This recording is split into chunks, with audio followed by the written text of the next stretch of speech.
दोस्तों, Vodafone idea की बात करें तो स्टॉक के अंदर आज काफ़ी बड़ी गिरावट देखने को मिली। तो सुप्रीम कोर्ट में सुनवाई के पहले ही आप देखें तो गिरावट का माहौल बन गया था और फाइनली सुप्रीम कोर्ट ने डेट आगे बढ़ा दी है सुनवाई को लेकर। लेकिन इसके बीच में एक बहुत बड़ी गुड न्यूज़ निकल के आ रही है। सरकार ने बड़ी तैयारी कर ली है। सरकार इस बार कंपनी के ऊपर एक बड़ी मेहरबानी करने जा रही है, जो पेनल्टी और ब्याज माफ़ करने की तैयारी सरकार कर रही है, ऐसी खबरें निकल के आ रही है। यानी बहुत भारी भरकम कर्ज कंपनी का कम हो सकता है।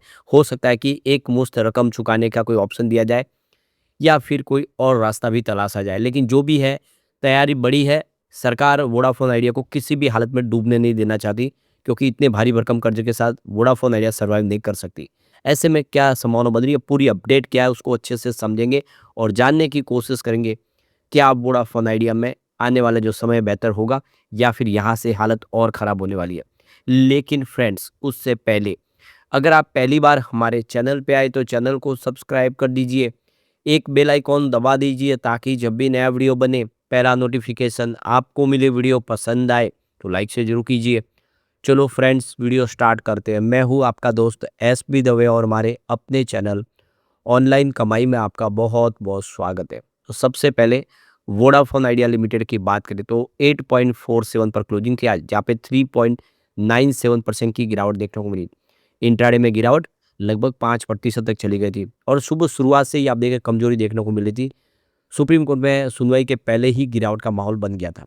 वैसे इसका प्रदर्शन पिछले कुछ महीनों में अच्छा रहा है। अब फिलहाल इस गिरावट के बाद भी पिछले एक सप्ताह में 2.79% की आपको तेजी देखने को मिलेगी। 1 मंथ के हिसाब से देखें तो यहाँ पे 16.19% के आसपास की तेजी देखने को मिल रही है और पिछले 3 महीनों में भी देखें तो यहाँ पे 16.19% के आसपास की ही तेजी, यानी पिछले 3 महीनों में या 1 महीने के हिसाब से देखो प्रदर्शन एक जैसा ही रहा है। 6 मंथ की बात करें, यहाँ पे 15.08% के आसपास की तेजी बनी है, जबकि पिछले 9 महीनों में 7.49% के आसपास की तेजी बनी है।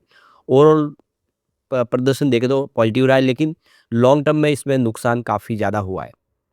तो अभी जो बड़ी अपडेट निकल के आ रही है, सुप्रीम कोर्ट ने वोडाफोन आइडिया की 9,450 करोड़ रुपए के अतिरिक्त एजीआर बकाया की जो चुनौती थी, उस चुनौती देने वाली याचिका की सुनवाई को टाल दिया है।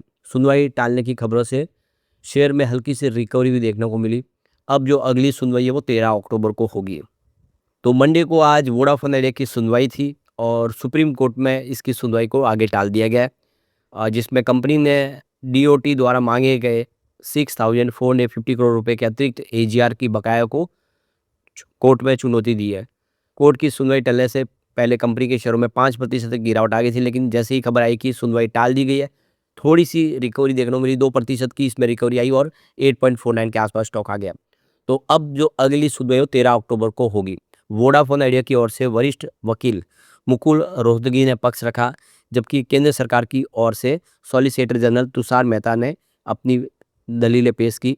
दोनों ने कोर्ट से जो गुजारिश की थी कि मामले की सुनवाई को अगले सोमवार तक टाल दिया जाए। तो फिलहाल सरकार और कंपनी चाहती है कि इसकी जो मामले के जो निपटारा है कोर्ट के बाहर एक बार हो जाए, सरकार कुछ राहत दे दे। इसीलिए इस मामले को थोड़ा और टालने की यहाँ पे रिक्वेस्ट दोनों तरफ से हुई। तो एजीआर यानी एडजस्टेड ग्रॉस रेवेन्यू, यह टेलीकॉम कंपनियों की कुल कमाई का वो हिस्सा है जिस पर सरकार को लाइसेंस फीस और बाकी चार्ज देना होता है। असल में टेलीकॉम कंपनियां सिर्फ मोबाइल नेटवर्क से ही नहीं बल्कि दूसरी सेवाओं से भी पैसे कमाती है। पहले ये कंपनियां सिर्फ नेटवर्क से हुई कमाई पर फीस देती थी, लेकिन 2019 में सुप्रीम कोर्ट ने फैसला दिया कि वे उन्हें अपनी हर तरह की कमाई, चाहे वो टेलीकॉम से जुड़ी हो या नहीं, उस पर भी सरकार को फीस देनी होगी। इस फैसले के बाद सरकार और टेलीकॉम कंपनियों के बीच बकाया पैसे को लेकर बड़ा झगड़ा शुरू हो गया। वोडाफोन आइडिया का कहना है कि उसने जितना बकाया साफ साफ तय था वो चुका दिया है, लेकिन अब 9,450 करोड़ रुपए की अतिरिक्त रकम उनसे मांगी जा रही है, जो अभी विवाद में है। सरकार ने उसे फाइनल भी नहीं किया है।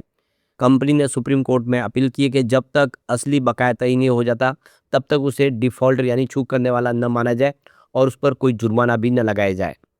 तो वोडाफोन आइडिया ने हाल में ही अपनी जो अपील थी उसमें बदलाव किया है। सुप्रीम कोर्ट में एक नई उन्होंने मांग रखी है। कंपनी ने कोर्ट में कहा है कि उसे बकाया रकम पर लगने वाला ब्याज और जुर्माना माफ़ किया जाए। कंपनी ने इसके लिए सुप्रीम कोर्ट के एक पुराने फैसले का हवाला दिया है, जिसमें सरकार को कुछ मामलों में टैक्स से राहत दी गई थी।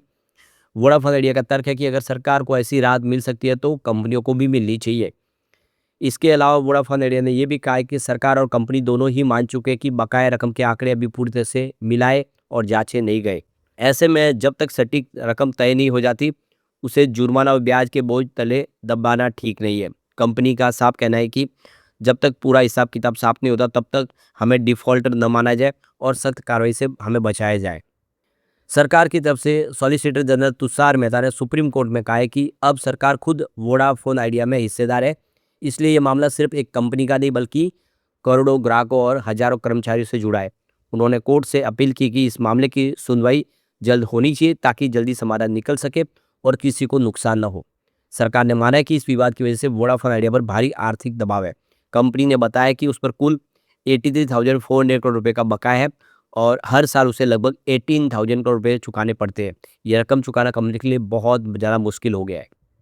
कंपनी ने साफ कहा है कि अगर ये मामला जल्दी नहीं सुलझा तो कंपनी के बंद होने का खतरा है। इससे न सिर्फ वोडाफोन आइडिया प्रभावित होगी बल्कि 18,000 से ज़्यादा कर्मचारियों की नौकरियां भी खतरे में पड़ जाएगी। इतना ही देश भर के लगभग 19.8 करोड़ यानी करीब 198 मिलियन मोबाइल यूजर्स की सेवा भी प्रभावित हो सकती है। दूसरी तरफ डॉट ने भी बताया कि अभी तक जो बकाया है उसमें ब्याज और जुर्माना मिलाकर रकम 6,008 करोड़ रुपए तक हो सकती है। तो भी यहाँ पे जो एक बड़ी गुड न्यूज़ निकल के आ रही है कि सरकार शायद पेनल्टी और ब्याज माफ़ कर सकती है। तो ये देखो कि वोडाफोन आइडिया पर फिर से सरकार बड़ा कदम उठाने की तैयारी में है। ब्लूमबर्ग की रिपोर्ट के मुताबिक सरकार कंपनी के बकाया विवाद को सुलझाने के लिए एक मुश्त सेटलमेंट यानी वन टाइम सेटलमेंट पर विचार कर रही है। इसमें ब्याज और पेनल्टी की माफ़ी और बाद में मुख्य रकम जो प्रिंसिपल अमाउंट है उस पर भी कुछ रियायत शामिल हो सकती है। यह कदम न सिर्फ कंपनी को राहत देगा बल्कि भारत यूके आर्थिक रिश्तों को भी मजबूती प्रदान करेगा। इस खबर के बाद आप देखें तो कुछ रिकवरी भी देखने को मिली। तो ब्लूमबर्ग की एक्सक्लूसिव रिपोर्ट के मुताबिक भारत सरकार वोडाफोन आइडिया के पुराने बकाया विवाद को खत्म करने के लिए वन टाइम सेटलमेंट पर विचार कर रही है। यह प्रस्ताव एजीआर और अन्य जो बकाया उससे जुड़े लंबे विवाद को सुलझाने का एक रास्ता खोल सकता है। सूत्रों के अनुसार सरकार इंटरेस्ट और पेनल्टी को माफ़ करने की दिशा में सोच रही है। इसके बाद मुख्य रकम यानी जो प्रिंसिपल अमाउंट है उस पर कुछ और डिस्काउंट दिया जा सकता है कंपनी को। ये पहल सिर्फ एक कॉरपोरेट नहीं है बल्कि रणनीतिक डिप्लोमेटिक मूव भी मानी जा रही है। वोडाफोन की ब्रिटेन में मौजूदगी निवेश को देखते हुए इस कदम से भारत और यूके के आर्थिक रिश्तों को मजबूती देने का संकेत मिल सकता है। जानकारों के मुताबिक आने वाले महीनों में जब India UK free trade agreement पर बातचीत होगी तो यह कदम दोनों देशों के बीच भरोसे को मजबूत करने में मदद कर सकता है। रिपोर्ट के मुताबिक फाइनेंस मिनिस्ट्री और डीओटी के अफसर सेटलमेंट फ्रेमवर्क तैयार करने में जुटे हैं। इसका उद्देश्य है कि बकाया विवाद को एक बार में निपटा दिया जाए ताकि वोडाफोन आइडिया अपने वित्तीय संकट से बाहर आ सके और सेक्टर में स्थिरता लौटे। तो कुल मिला के काफ़ी अच्छी गुड न्यूज़ दिखाई दे रही है। अगर ऐसा हो जाता है तो वोडाफोन आइडिया को नया जीवन मिल जाएगा। तो लंबे समय से एजीआर बकाया ब्याज पेनल्टी दबाव में दिख रहा है वोडाफोन आइडिया का। सरकार द्वारा 2021 में स्पेक्ट्रम देनदारियों को इक्विटी में बदलने के बाद कंपनी में भारत सरकार की हिस्सेदारी 33% थी और बाद में अब बढ़ते हुए 49% हो चुकी है। ऐसे में ये कदम सरकार और कंपनी दोनों के हित में है। तो देखना होगा कि क्या फैसला होगा, लेकिन जो भी होगा वोडाफोन आइडिया के लिए हितकारी ही होगा क्योंकि सरकार चाहती है कि वोडाफोन आइडिया आगे भी काम करती रहे। ऐसे में सरकार को बड़ा कदम तो उठाना ही पड़ेगा। लेकिन फ्रेंड्स, कोई भी इन्वेस्टमेंट करने से पहले अपने फाइनेंशियल एडवाइजर से एडवाइस ले ले या अपना खुद का रिसर्च करें क्योंकि मैंने वीडियो आपके एजुकेशनल पर्पज़ के लिए ही बनाया। वीडियो पसंद आए तो लाइक से जरूर कीजिए और चैनल को सब्सक्राइब कर दीजिए। Thank you friends.